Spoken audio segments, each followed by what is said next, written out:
che hanno un cambio nel titolo di comunicazione. Effectively, the initial title was Réseaux sociaux et changement social, le décalage permanent entre discours des médias dominants et discours au sens de l'information et de la communication.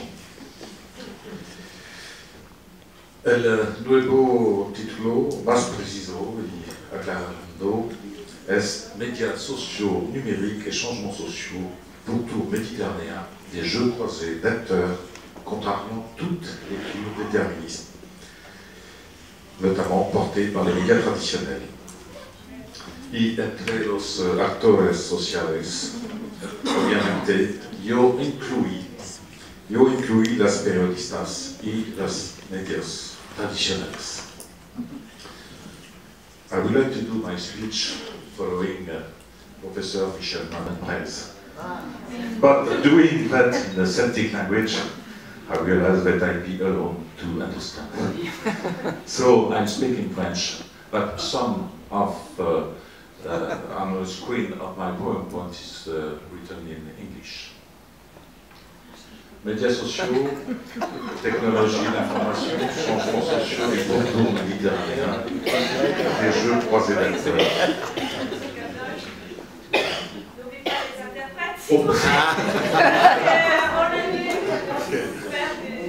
Bon, alors, je reste en français. D'abord, je voudrais faire état d'une réflexion que j'ai déjà présentée à un colloque franco-brésilien, dont je ne vais pas ajouter le portugais maintenant, en avril 2013, que j'ai depuis réactualisé. En fait, ce n'est pas un travail personnel, mais c'est plutôt une synthèse faite par des chercheurs. Et j'ajouterai maintenant Jean-Paul Lafrance, parce que je ne connaissais pas le contenu de ton intervention, Jean-Paul, mais tu vas voir qu'on aurait pu le faire ensemble. Alors, je ne vais pas vous citer tous les auteurs, avec toutes les synthèses, elles seront dans le document final. Mais je voudrais d'abord attirer l'attention sur la zone géopolitique qui a été observée par tous ces chercheurs, on va dire essentiellement du Nord, mais en collaboration avec des gens du Sud. En ce qui me concerne, par exemple, je travaille avec un GDRI qui s'appelle COMED, Communication Méditerranée, et qui regroupe une dizaine de laboratoires. Et si je n'avais pas été là aujourd'hui, je serais en ce moment à Malaga, où nous présentons régulièrement, tous les 6 mois, l'état de nos travaux. Donc, ce que nous observons, c'est d'abord une tradition d'attention des observateurs, quels qu'ils soient, depuis le milieu du XXe siècle au moins, relative au traitement médiatique des terrains du Sud par les médias traditionnels. Par exemple, Daniel Lerner, lorsque, dans sa démarche diffusionniste, il analysait le rôle des médias en Égypte pour démontrer en fait le lien entre les usages des technologies, en particulier des télévisions nord-américaines, comme facteur de stimulation pour le développement. Évidemment, cette analyse a été particulièrement critiquée par d'autres écoles théoriques, mais quand on regarde bien comment ces terrains ont été utilisés, on pourrait aussi rappeler par exemple les travaux de notre ami Karl Nordenstein, qui, à la suite de la conférence de Nordalmier d'Alger en 1973, avait montré comment, au niveau de la circulation mondiale de l'information et de la communication, on pouvait parler d'un one-way, une circulation à sens unique, effectivement, qui avait été reprise ensuite par l'UNESCO autour de la référence au nouvel ordre mondial de l'information et de la communication. Je pourrais encore vous citer, par exemple, les travaux de notre collègue Lotfi Madani, qui a construit le concept d'extranéité pour désigner les médias nationaux aux ordres dans lesquels les populations ne se reconnaissent plus. Je pourrais encore parler des travaux d'Olfa Laloum ou de Karima Amri, qui va soutenir bientôt sa thèse sur Al Jazeera. Bref, il y a toute une tradition de regard par rapport à ces terrains, et à partir de laquelle, bien évidemment, des regards de chercheurs vont nous aider à construire nos outils. Mais il y a également une attention particulière des médias traditionnels en France par rapport à ces terrains. Alors on peut les comprendre, les expliquer, je vais très rapidement, mais les éléments explicatifs peuvent être à titre d'illustration, un exemple. Un petit tableau que j'ai reconstitué à partir d'un certain nombre de travaux et qui montre que déjà, avant même septembre 2001, on voit déjà qu'il y avait, par rapport à l'ensemble de l'information internationale, il y avait une focalisation en moyenne, là je parle de la France par exemple, déjà de 8%. Mais à partir de septembre 2001, et ça n'a jamais baissé depuis, on a franchi une focalisation qui tourne autour de 20, bon évidemment en septembre 2001 on était à 37, mais on est régulièrement maintenant autour de 20%. Donc les médias ont une habitude de regard sur ce qui se passe sur la rive sud. Enfin, la rive sud est très large. Burkina Faso, par exemple, peut être considéré comme étant la rive sud de la Méditerranée. Toujours est-il que des explications ont été proposées. Pourquoi cette focalisation de la rive nord par rapport à la rive sud? Plusieurs explications possibles ont été proposées. Par exemple, la recherche des paradis exotiques. Ces acteurs sociaux qui recherchent des expérimentations in situ pour pouvoir appuyer leur propre projection idéologique. À ce titre-là, par exemple, l'Algérie a souvent servi de reflet, l'Algérie aussi bien de Ben Bella que plus tard de Boumediene. Je ne remonte pas jusqu'à l'orientalisme que dénonçait notamment Edouard Saïd, mais la Turquie, par exemple, pour son modèle melting pot, mais également l'oubli, l'Iran de Khomeini a été, au tout début, lorsque Khomeini kiffe offre le château et arrive, il faut relire ce que les médias traditionnels avaient pu écrire comme projection d'une nouvelle société construite justement sur la tradition culturelle, qui venait rénover les déceptions engendrées par exemple par les expériences marxisantes de certains pays d'Afrique notamment. Et puis Armand Matelar nous a aidé à identifier cette généalogie au niveau de la recherche avec un certain nombre d'acteurs, mais aussi quelques acteurs ont recherché dans ces zones géopolitiques aussi les paradis de la communication. Je vous renvoie par exemple au 19e siècle, il faut relire de Saint-Simon, qui a écrit un ouvrage fameux qui s'appelle Le système méditerranéen et qui montre comment, grâce au développement de technologies de l'information, de la communication, entendu au sens large, ça comprenait aussi les voies ferrées, les voies fluviales, les voies navigables, comment, grâce à cela, le système méditerranéen allait offrir une toute nouvelle société, the new civilization, et comment Saint-Simon parlait d'un nouveau christianisme pour désigner un peu ces utopies, ces recherches des nouveaux paradis de la communication. Alors pour l'inscription, parce que même si je fais des synthèses de synthèse, je suis bien obligé de me situer, comme un certain nombre d'entre vous ici, c'est bien évidemment la sociologie des usages sur le terrain des jeux d'acteurs. Il est vrai que la tradition a été pas mal occupée sur le terrain assez descriptif, avec des travaux sur les contenus, beaucoup moins sur les jeux d'acteurs, mais moi je suis dans un laboratoire, le GACET, qui avec les travaux du CNIP ont beaucoup insisté sur ces jeux d'acteurs. Donc c'est le positionnement que je continue à observer aujourd'hui. Et puis là, je rejoins tout à fait le positionnement de Jean-Paul Lafrance hier, lorsqu'il a fait référence à la lecture critique d'Habermas, qui nous ouvre à une lecture plurielle de l'espace public.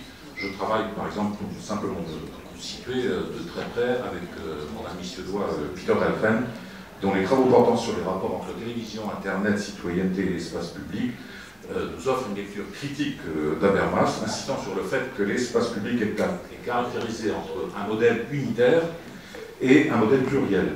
Et nous plaidons ensemble pour une conception dynamique et plurielle de l'espace public, ou des espaces publics, animés par l'interaction entre un espace public dominant et des espaces publics multiples, opposés, alternatifs, afin, je cite Peter, de ne pas marginaliser, supprimer la diversité des sociétés complexes. Alors là, maintenant, pour revenir sur le terrain, à partir de ces synthèses de travaux, il faut peut-être encore appuyer un peu, parce que je l'ai fait dans l'obscurité de la nuit. Je voudrais simplement citer ce que disait Mark Lynch en 2009. Mark Lynch disait « The real impact of political blogging is still likely to lie on the longer term impact on the individual themselves as they develop new political competencies and expectations and relationships. This is to say that the impact of the new media technologies will likely be best measured in terms of the emergence of such new kinds of citizens and networks over the next decades, not in terms of institutional political changes over months or years. N'était pas faite pour nous alerter dans nos disciplines respectives, puisque je rappelle simplement les travaux de Josiane Jouet qui, dès le milieu des années 80, nous avertissaient tous de nous garder à la fois du déterminisme technologique, mais aussi du déterminisme social, qui ferait qu'on oublierait les technologies comme si elles ne changeaient rien dans les pratiques. Donc elle nous invitait déjà dès cette époque à regarder ce que cela peut changer.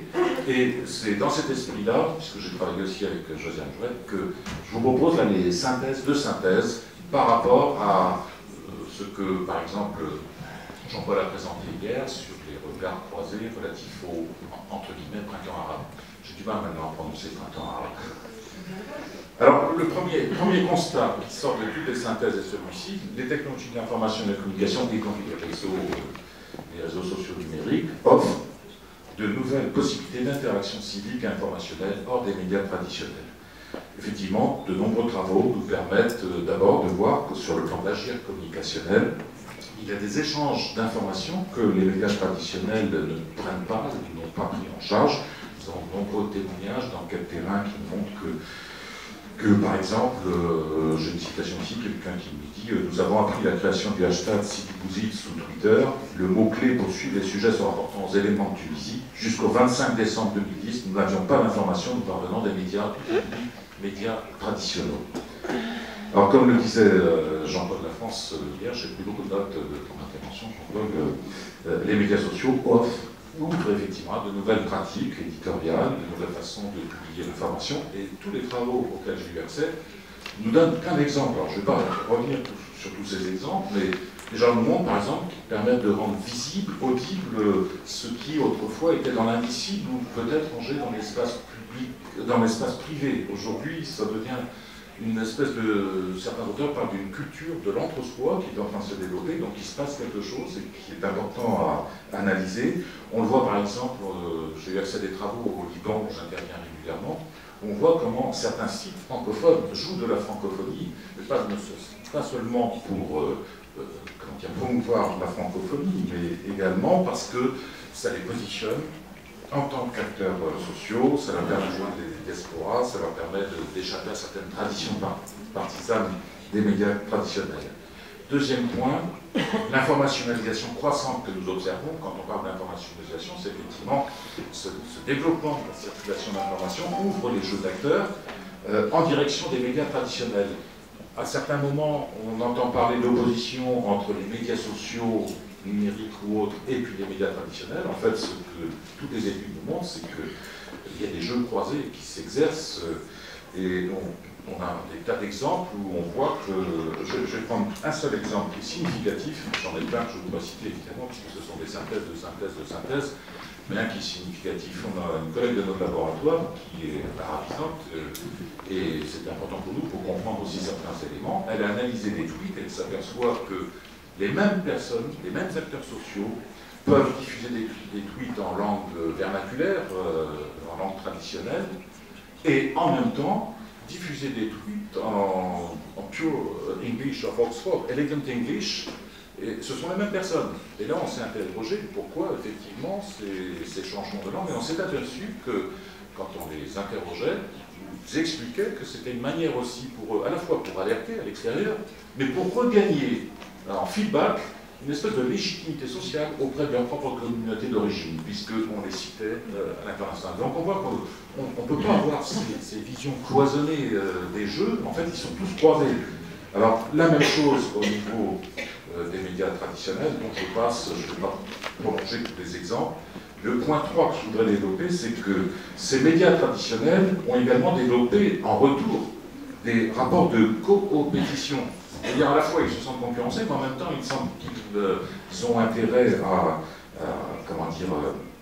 engager la relation, et progressivement cette fréquentation a enraciné une conviction que Jean-Paul a rappelé hier, mais c'est flagrant au niveau des discours des insurgés d'abord, qui eux-mêmes vont parler de leur rôle fondamental dans ces révolutions arabes. C'est une manière aussi de se mettre en avant, parce que le discours fait partie aussi des éléments des stratégies des acteurs. Discours des autorités politiques aussi, qui vont choisir par exemple certains blogueurs symboliquement comme conseillers, voire même comme ministres, pour montrer que effectivement le nouveau gouvernement, la nouvelle transition, elle vient du terrain, elle vient de la technologie, puisque petit à petit le discours va se cristalliser autour de l'idée de révolution tweet, révolution Google, cyber-révolution, etc., etc. Et on voit bien que tous les acteurs sociaux vont y trouver intérêt, y compris les opérateurs. Eric Schmidt, PDG de Google, nous dit, alors je vais traduire en français, mais c'est la nature même de la technologie. Nous ne sommes pas là pour gagner de l'argent, nous sommes là pour changer le monde. Our goal is to change the world. Les mots d'Eric Schmidt lui-même. Donc on peut effectivement expliquer que dans toute cette confusion, les médias traditionnels vont suivre, accompagner, peut-être précéder parfois ce mouvement, et on va voir régulièrement des intitulés la révolution Facebook, révolution Twitter, révolution Internet, etc., etc. Alors on pourrait se demander, mais pourquoi cela, alors que pendant ce temps-là, tous les travaux que nous avons, sans exception, dénoncent cette espèce de déterminisme technologique, et des travaux ont été faits pour essayer de comprendre le lien entre médias et recherche. C'est ce qui nous intéresse en particulier. Okay. Nous constatons qu'en fait, là, de nombreux travaux, par exemple, je pense aux travaux de notre ami à Harvard, Dominique Marchetti, nous montrent que les médias traditionnels ont peut-être ouvert, mais l'ont parallèlement refermé par rapport aux travaux de nos disciplines. Un exemple ici, voici par exemple un travail qui a été fait qui nous montre que si on a un total de 30% pour les sources qu'on va définir dans la sociétal public sphere, les sources universitaires, les sources de la recherche ne constituent que 20% en moyenne des contacts par lesquels les journalistes ont tendance à s'alimenter. Alors moi je parle effectivement à partir de tout cela d'une relative mise sous séquestre, et nous avons essayé d'expliquer en fait cette mise sous séquestre-là. Il y a des choses qui sont paradoxaux, parce qu'on observe que dans les formations des journalistes, et là je parle aussi en tant qu'ancien directeur d'une école de journalistes, nous observons que les jeunes qui demandent la carte, par exemple en France, la carte professionnelle, okay, nous observons que ces jeunes, en fait, sont beaucoup plus formés en termes de possession de diplôme universitaire qu'il y a 10 ans, 15 ans. Je ne sors pas tous les chiffres, mais ils sont impressionnants. Mais quand on fait une analyse, cette fois-ci, de type non plus quantitatif, mais de type qualitatif, et Dominique Marchetti a procédé à cette analyse en demandant aux gens pourquoi vous choisissez telle discipline ou telle autre, alors nous apercevons qu'en fait les disciplines majoritaires qui sont choisies par les futurs journalistes ne sont pas en philo, très peu en lettres, très peu en sciences de l'information et de la communication. La plupart vont du côté de Sciences Po, et quand on leur demande pourquoi Sciences Po, ils nous disent, et c'est le même discours que celui des éditeurs de presse, qui nous disent nous, les étudiants de Sciences Po nous intéressent parce qu'ils sont capables de parler n'importe quoi dans des formats courts en très peu de temps. Il faudra que je retourne à Sciences Po d'ailleurs. Bref, tout ça pour dire en conclusion, j'aurais évidemment beaucoup de choses à dire puisque ce sont des synthèses de synthèses de synthèses, mais j'ai envie de dire que nous sommes effectivement positionnés depuis des années contre toutes sortes de déterminismes, le déterminisme technologique, le déterminisme social, mais ce que nous observons, c'est le décalage aussi de plus en plus grand par rapport au discours d'acteurs. C'est pour ça que notre rôle n'est pas que d'échanger entre nous. Et je pense que Orbicom a un rôle important. Là, je commence à sortir de mon rôle de conférencier et préparer la conclusion de notre rencontre ici. Effectivement, entre nous, il y a progressivement un certain nombre de paradigmes qui se construisent et qui nous font être très attentifs et distants par rapport à des présentations, des représentations, même des termes qui sont tellement évidents qu'ils ne sont plus jamais discutés. Et à plusieurs reprises ici, on a insisté sur l'importance du broussaillage terminologique. Mais le travail est loin d'être fini. J'ai même tendance à penser que nous sommes de plus en plus noyés, plus on parle de communication. Alors je voudrais juste conclure avec une phrase, et cette phrase c'est simplement, j'ai emprunté à Roger Gauthier, qui nous dit ceci: privilégier une approche historique portant sur une période plus longue permet de sortir d'un opportunisme, de tirer les conséquences du fait qu'il est impossible de comprendre certains objets étudiés par les sciences de l'information et de la communication si l'on ne fait pas un retour sur le passé, y compris le passé lointain, de satisfaire enfin l'exigence épistémologique qui consiste à se départir de la normalité apparente du présent pour examiner ce qui, dans le passé, constitue un héritage structurant ce présent.